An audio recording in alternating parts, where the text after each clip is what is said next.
மானங்கெட்ட பஞ்சாயத்து ஆட்டக்காரிக்கு 500 ரூபாயா அப்படின்ற மாதிரி இந்த களவாணி படம் பார்த்துருப்பீங்க. அதுல ஒரு சீன் இருக்கும்.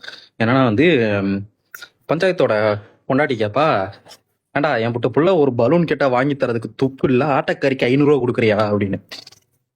விவசாயிகள் பயிர்க்கடன் தள்ளுபடி பண்றதுக்கு 100 நாளைக்கு மேல போராட்டம் பண்ணிட்டு இருக்காங்க. 100 நாள் ஆயிருக்குது. அவங்களோட பயிர்க்கடனை 75,000 ரூபாய் வரைக்கும் தள்ளுபடி பண்றதுக்கு. 100% தள்ளுபடி பண்றேன்னு சொன்னார், ஆனா அதை பண்ணல. அவர் சொன்ன வாக்கு காப்பாற்ற மாட்டாரு, அது ஒரு விஷயம். அந்த 75,000 ரூபாய் வரதுக்கு 100 நாள் விவசாயிகள் ரோட்ல இறங்கி போராட வேண்டியதா இருந்திருக்குது. ஆனா ஆட்டக்காரிக்கு 500 ரூபாய் ஆடுன்ற மாதிரி எம்எல்ஏக்களுக்கு எல்லாம் வந்து ஒரு கார் கொடுத்து, அது கார் மெயின்டெனன்ஸ்க்கு 75,000 ரூபாய் காசும் கொடுத்து செட்டில்மெண்ட் பண்ணியிருக்கிறாரு நம்மளோட ஹோம்லேண்டர் முதலமைச்சர் அவர்கள். இதுல எல்லாரும் புகழார வேற மொத்தவங்களாம் வந்து பாட்டு பாடுறாங்க. கொடுத்ததெல்லாம் கொடுத்தோம், யாருக்காக கொடுத்தான்னு ஒரு எம்எல்ஏ அம்மா பாட்டு பாடுறாங்க. நம்ம ராஜ்மோகன் ஒரு பக்கம் புகழாரம். எல்லாரும் மாத்தி மாத்தி புகழாரத்தை தள்ளுறானுங்க. விவசாயிகளுக்கு பயிர்க்கடன் தள்ளுபடி பண்றதுக்கு வக்கு இல்ல.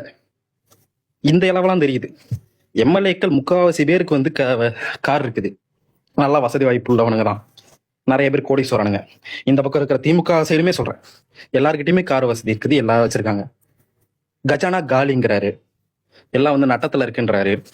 விவசாயிகளுக்கு பயிர்க்கடன் தள்ளுபடி பண்ண சொன்னா அதுக்கு கொடுக்க வக்கில்ல. எம்எல்ஏக்கு கொடுக்க மட்டும் எங்க இருந்து வருதுன்றது தெரியல.